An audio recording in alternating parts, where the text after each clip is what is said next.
দর্শক, আপনার অন্নপূর্ণা ভান্ডারের স্ট্যাটাস মোবাইলের মাধ্যমে কিভাবে চেক করবেন? আপনার অ্যাপ্লিকেশনটি অ্যাপ্রুভড হয়েছে না রিজেক্ট হয়ে গেছে, আপনি মোবাইলের মাধ্যমেই চেক করতে পারবেন।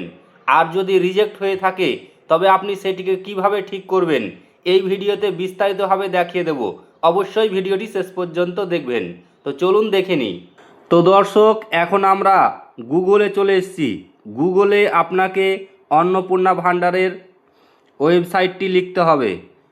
তো অন্নপূর্ণা ভান্ডারের ওয়েবসাইটটি হলো social registry.wb.gov.in। এই ওয়েবসাইট সার্চ করবেন, দেখবেন এখানে চলে এসছে ওয়েবসাইটটি। ওয়েবসাইটের উপরে ক্লিক করার পরে এখানে দেখবেন সিটিজেন ফ্যামিলি লগ ইন, এখানে আপনাকে ক্লিক করতে হবে। এখানে ক্লিক করার পরে আপনাকে আপনার ডিস্ট্রিক্ট এখানে দিতে হবে। আমি আমার ডিস্ট্রিক্টের নাম দিয়ে দিচ্ছি। তারপরে আপনার ফ্যামিলির যে হেড রয়েছে তার আধার কার্ডে যে নাম্বারটি লিঙ্ক রয়েছে এখানে আপনাকে বসিয়ে দিতে হবে।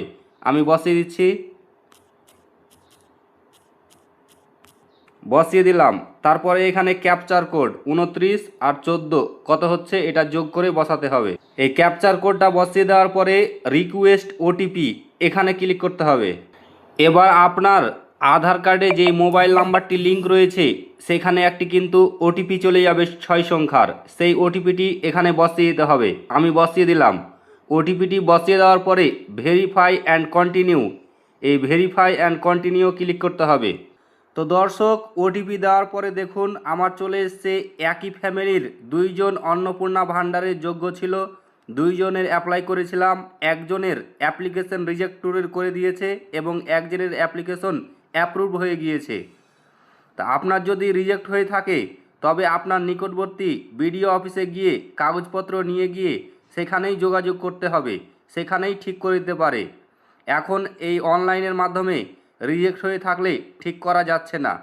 এর পরবর্তী ভিডিওতে দেখিয়ে দেব যদি অনলাইনের মাধ্যমে ঠিক করা যায়। তো ভিডিওটি ভালো লাগলে লাইক করবেন, শেয়ার করবেন এবং ফেসবুক পেজটিকে অবশ্যই ফলো করে নেবেন।